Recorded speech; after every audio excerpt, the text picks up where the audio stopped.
Hi అండి. Welcome to my one more vlog. ఈరోజు మొదటి శ్రావణ శుక్రవారం కదా! చూడండి మీకు టైం కూడా చూపిస్తున్నాను. ఇంత పాదకు 5కి లేచాను. ఇంకా చీకటిగానే ఉంది.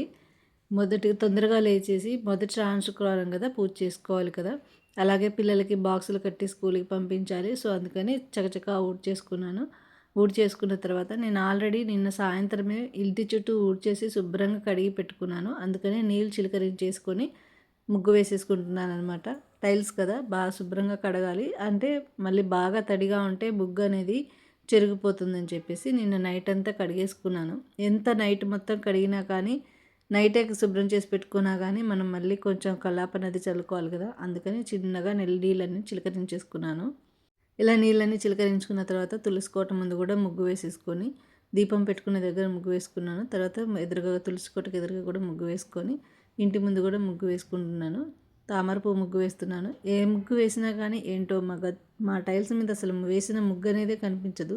ఎంత అందమైన ముగ్గు వేసినా సరే అది వేసింది అసలు ఎవరికీ అర్థం కాదనమాట. నేను ఇప్పుడు వేసే ముగ్గు కొంచెం ఆరిన తర్వాత కొంచెం వెలుతురులో బాగా కనిపిస్తుంది. ఇప్పుడైతే కనిపించదు. కానీ నేను తర్వాత వీడియో క్లిప్ అనేది యాడ్ చేస్తా చూడండి.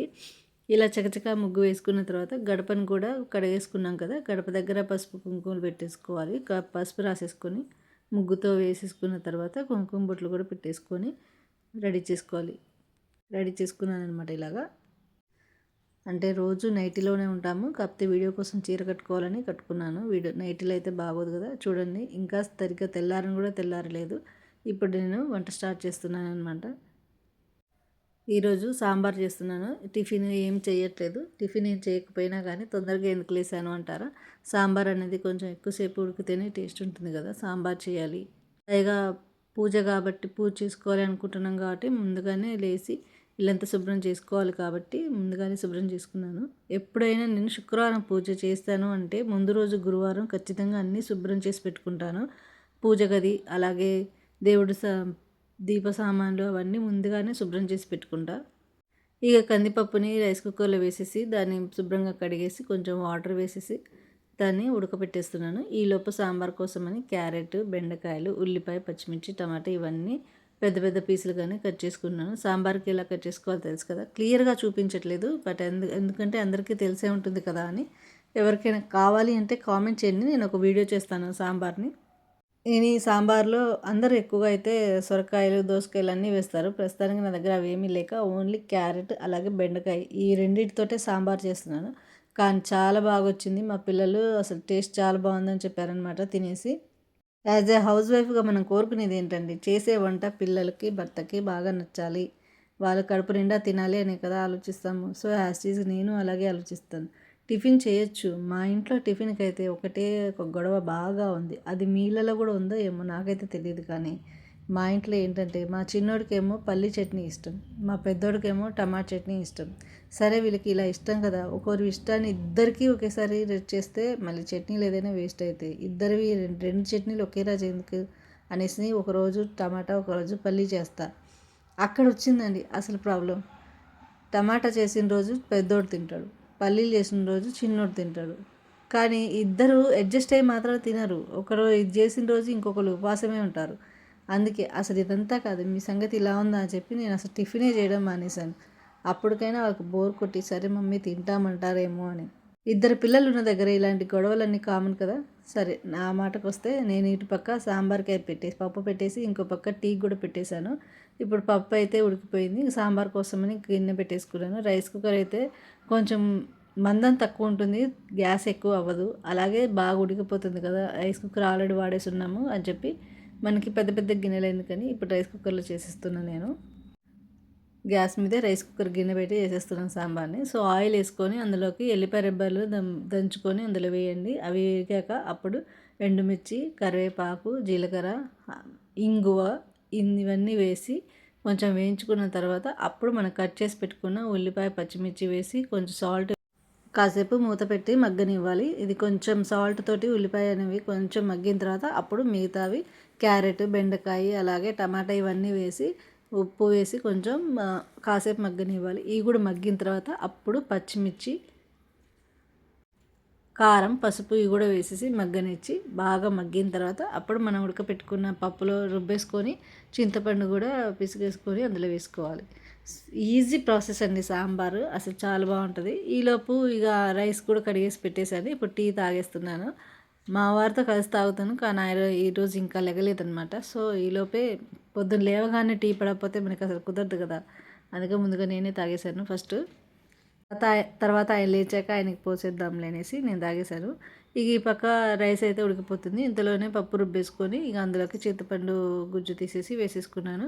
ఇవి ఈ పని చేసుకుంటూనే ఇంకో పక్క గిన్నెలన్నీ కడిగేసుకుంటున్నాను. ఆల్రెడీ నైట్ సగం కడిగేశాను, ఇంకా సగం ఉన్నాయి. ఎందుకంటే మా వారు నైట్ వచ్చేసరికి లేట్ అయిందనమాట. సో లేట్ అయ్యేసరికి అప్పుడు తిన్న పళ్ళాలు అలాగే గిన్నెలు ఉంటాయి కదా, అప్పటికే నైట్ ఆయన వచ్చేసరికి 11 అయిపోయింది. ఆ 11 ఆయన తిని మేము పడుకునేసరికి 12 అయిందనమాట. ఆ టైంలో గిన్నెలు కడిగితే చుట్టుపక్కల వాళ్ళకి బాగోదు కదా, సౌండ్ వస్తుంటుందని నేను అప్పుడు కడగలేదు. అందుకే ఇప్పుడు కడిగేసుకుంటున్నాను.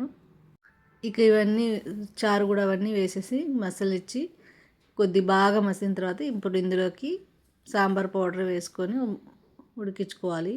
ఏంటి సాంబార్ పౌడర్ చేతిలో వేసుకొని అందులో వేసావు అని అంటున్నారా?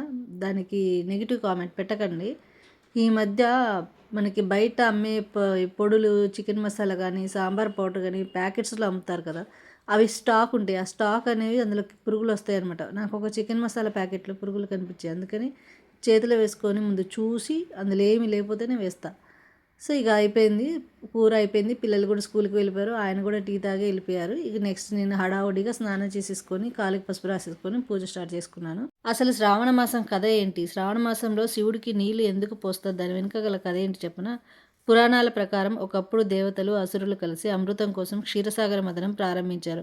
మందర పర్వతాన్ని కవ్వంగా, వాసుకి నాగరాజును తాడుగా చేసుకొని సాగరాన్ని మందించడం మొదలుపెట్టారు. కానీ అమృతం రావడానికి ముందు భయంకరమైన విషం బయటకు వచ్చింది. ఆ విషం ప్రపంచమంతా వ్యాపిస్తే సృష్టి అంతమైపోతుందని దేవతలు భయపడ్డారు. అప్పుడు అందరూ కలిసి శివుడిని ఆశ్రయించారు. లోకాలను కాపాడేందుకు శివుడు హలాహల విషయాన్ని తాగాడు. కానీ ఆ విషయాన్ని తన కంఠంలోనే నిలిపేశాడు. అందుకే ఆయన నీలకంఠుడు అయ్యాడు. మరి శ్రావణ మాసానికి దీనికి సంబంధం ఏంటి అనుకుంటున్నారా? భక్తి సాంప్రదాయాల్లో హలాహల విషయం వల్ల శివుడి కంఠం ఏర్పడిన వేడిని తగ్గించేందుకు దేవతలు ఆయనపై నీటిని పోసి అభిషేకం చేశారని చెబుతారు. ఇంకో ప్రత్యేకత ఏంటంటే శ్రావణంలో సోమవారాలు ఆరాధన, మంగళగౌరి వ్రతం, వరలక్ష్మి వ్రతం, నాగపంచమి, రక్షాబంధన్, శ్రీకృష్ణ జన్మాష్టమి వంటి అనేక పర్వదినాలు వస్తాయి. అంటే ఒకే మాసంలో ప్రకృతి, భక్తి, కుటుంబ శ్రేయస్సు, ఆధ్యాత్మికత అన్నీ కలిసిపోయాయి. వర్షాలతో ప్రకృతి కొత్త జీవితాన్ని పొందే కాలం కూడా ఇదే. అందుకే శ్రావణం అంటే కేవలం ఒక మాసం కాదు, ప్రకృతిని గౌరవించే కాలం, దైవాన్ని స్మరించుకునే కాలం, మనసును శుద్ధి చేసుకునే కాలం అని అందరూ అంటూ ఉంటారు. ఇది శ్రావణ మాసం యొక్క కథ. నా మొదటి శ్రావణ శుక్రవారం పూజ, అలాగే నా ఈ వ్లాగ్ మీకు ఇలా అనిపించింది? మీకు కనుక నా ఈ వీడియో నచ్చినట్టయితే నా వీడియోని లైక్ చేయండి. ఫస్ట్ టైం నా ఛానల్ని చూస్తున్నట్టయితే సబ్స్క్రైబ్ చేసుకోండి. అలాగే ఇదే శ్రావణ మాసం, ఈ శ్రావణ శుక్రవారం, మొదటి శ్రావణ శుక్రవారం రోజున నేను నా ఛానల్కి సంబంధించిన ఒక డెసిషన్ తీసుకున్నాను. ఆ డెసిషన్ని నేను మీతో షేర్ చేసుకోవాలనుకున్నాను. అందుకే దేవుడి దగ్గర ముందుగా దండం పెట్టుకొని వాళ్ళ పర్మిషన్ తీసుకొని వాళ్ళ దీవెనలు తీసుకొని నేను మీకు ఈ వీడియో చేస్తూ నేను ఇలా మీకు ఈ విషయాన్ని షేర్ చేసుకుంటున్నాను. మీరు నాకు సపోర్ట్ చేస్తారని అనుకుంటున్నాను. శ్రీమాత్రే నమః. హాయ్ అండి అందరికీ. ఈరోజు నేను నా మొదటి శుక్రవారం పూజ ఎలా ఉంది, మీకు నచ్చిన? ఈ మొదటి శుక్రవారం రోజున చాలా మంచి రోజు కాబట్టి నేను నా ఛానల్ గురించి ఒక మంచి డెసిషన్ తీసుకున్నానని చెప్పేశాను కదా. నేను కాదు హౌస్ క్లీనింగ్ చేసిన రోజు ఒక విషయంలో నేను డెసిషన్ తీసుకున్నాను ఛానల్ గురించి. అది నేను మొదటి శుక్రవారం బ్లాగ్లో చెప్తాను అని కూడా చెప్పాను. ఎవరైనా చూసుండకపోతే చూడండి, ఆ వీడియో చూడండి. అయితే నేను తీసుకున్న డెసిషన్ ఏంటి అంటే, యాక్చువల్గా నాకు ఎప్పుడైనా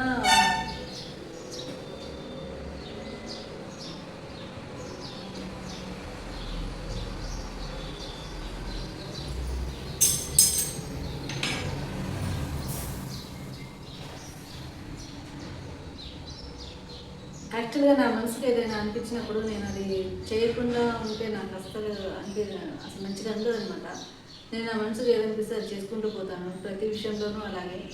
అలాగే దానికి తోడుగా నా హస్బెండ్ని పర్మిషన్ అడుగుతాను. ఆయన ఓకే చెప్తేనే చేస్తాను.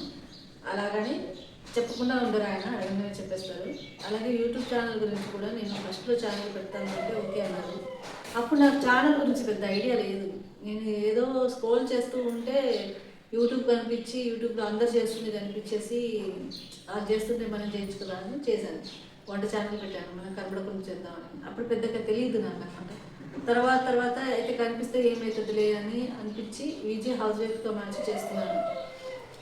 అప్పుడు కూడా కొంచెం తెలుసు, కొంచెం తెలియదు. అసలు ఈ యూట్యూబ్కి పేరు విజయ్ హౌస్ వైఫ్ అంటే అదొక షార్ట్ కట్ ఫామ్లో ఉంది. హౌస్ వైఫ్ అంటే ఇంటి గురించి మాత్రమే ఉంటుంది. నేను చేసే వీడియోస్ మీకు ఎలా రీచ్ అవుతాయి అని నాకేదో అనుమానం వచ్చింది. తర్వాత నేను తెలిసిన వాళ్ళందరినీ అడిగాను, కరెక్టే కదా అనిపించింది. అప్పుడు ఒక డెసిషన్కి వచ్చాను అనమాట.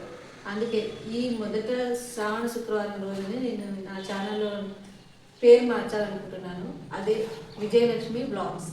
ఇందులో నా కుకింగ్ వీడియోస్ ఉంటాయి, నా వ్లాగ్స్, డైలీ వ్లాగ్స్ ఉంటాయి. ప్రతిదీ నాకు తెలిసిన ప్రతిదీ నేను మీకు షేర్ చేసుకోవాలి. అది నేను మీకు షేర్ చేసుకున్నాక ఇది ఎవరి నుంచి వచ్చిందని మీకు కనెక్ట్ అవ్వాలి అంటే నేమ్ అనేది చేంజ్ అవ్వాలి అని నాకు అర్థమైంది. అందుకని నేను పేరు మార్చేస్తున్నాను. విజయ్ హౌస్ వైఫ్కున్న నా యూట్యూబ్ ఛానల్ పేరుని విజయలక్ష్మి బ్లాగ్స్గా ఆ లక్ష్మీదేవి అలాగే ఆ వినాయకుడిది ఈ కోటి దేవతలందరి పర్మిషన్ తీసుకొని వీడియో చేస్తున్నాను. నాకు మీ సపోర్ట్ కూడా దొరుకుతుంది, దేవుడి సపోర్ట్తో పాటు మీ సపోర్ట్ కూడా దొరుకుతుంది అని అనుకుంటున్నాను. ఈ రోజు నుంచి నా ఈ ఛానల్ పేరు విజయలక్ష్మి బ్లాగ్స్. సపోర్ట్ చేయండి ప్లీజ్. ఎలాగో ఇప్పుడు యూట్యూబ్ రూల్స్ అన్నీ మార్చేస్తుంది కదా, నన్ను కూడా సపోర్ట్ చేసి ముందుకు తీసుకువెళ్ళండి. నాకు కూడా యూట్యూబ్ మానిటైజేషన్ అయితే నాకు తెలిసిన చాలా విషయాలు నేను మీతో షేర్ చేసుకుంటాను. కుకింగ్ విషయాలు కానీ, హ్యాండ్మేడ్ బ్యాంగిల్స్ కానీ, ఇలా పెయింటింగ్, అలాగే editing apps, InShot editings, thumbnail editing, ఇలాంటి నాకు తెలిసిన కొన్ని విషయాలు నేను మీతో షేర్ చేసుకుంటాను. నాకు మీరు సపోర్ట్ ఇస్తారని అనుకుంటున్నాను. నా ఈ రోజు నుంచి గుర్తుపెట్టుకోండి, నా ఛానల్ పేరు Vijayalakshmi blogs. Like and subscribe please.